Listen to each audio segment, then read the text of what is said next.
Petrol डिझेलच्या मागणीत अचानकपणे 20 ते 30% वाढ. शेतकऱ्यांच्या नावाखाली होणाऱ्या साठेबाजीवर लक्ष ठेवा. जिल्हाधिकारी आणि विभागीय आयुक्तांना मुख्यमंत्री फडणवीसांच्या सूचना. देशभरात पेट्रोल डिझेलच्या दरात वाढ सुरूच. पेट्रोल 87 पैसे तर डिझेलच्या दरात 91 पैशांची वाढ.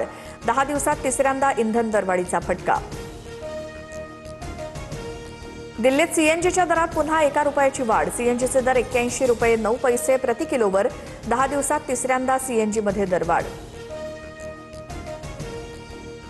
राज्यात अनेक जिल्ह्यात इंधन टंचाई. वाशिम, जळगाव, हिंगोली, बुलढाण्यात पेट्रोल पंपावरती डिझेल नसल्याचे फलक. वाहन चालकांना नाहक त्रास. शेती कामांना डिझेल नसल्यामुळे शेतकऱ्यांमध्ये चिंता. चेंबर ऑफ ट्रेड अँड इंडस्ट्रीचे पंतप्रधान मोदींना पत्र. पेट्रोल आणि डिझेलला जीएसटीच्या कक्षेत घेण्याची मागणी. त्यामुळे पेट्रोल डिझेलच्या किमती 15 ते 20% कमी होण्याची शक्यता. मुख्यमंत्री फडणवीसांचा मुंबई ते शिर्डी वंदे भारतनं प्रवास. प्रवासादरम्यान फडणवीसांकडून फाईलवरती सह्या. वंदे भारत अनुपम भेट असल्याची फडणवीसांची प्रतिक्रिया. विधान परिषदेच्या जागा वाटपासाठी भाजप आणि शिवसेनेत खलबतं. उपमुख्यमंत्री शिंदेंच्या नंदनवन बंगल्यावर बैठक संपन्न. निवडणुकांच्या जागांवरनं शिंदे, बावनकुळे आणि रवींद्र चव्हाणांमध्ये चर्चा. विधान परिषदेच्या जागा वाटपाबाबत अंतिम निर्णय अंतिम टप्प्यात.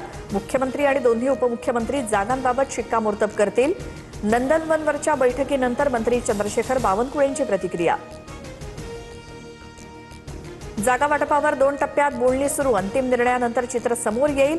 खेळीमेळीच्या वातावरणात विधान परिषद निवडणूक लढवली जाईल. मंत्री संजय शिरसाट यांचं वक्तव्य.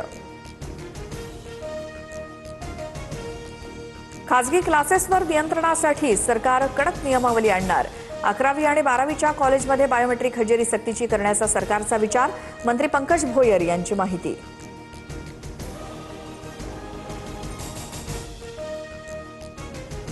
महागाई आणि नीट पेपरफुटी विरोधात नागपूरमध्ये काँग्रेसचं मेलोडी आंदोलन.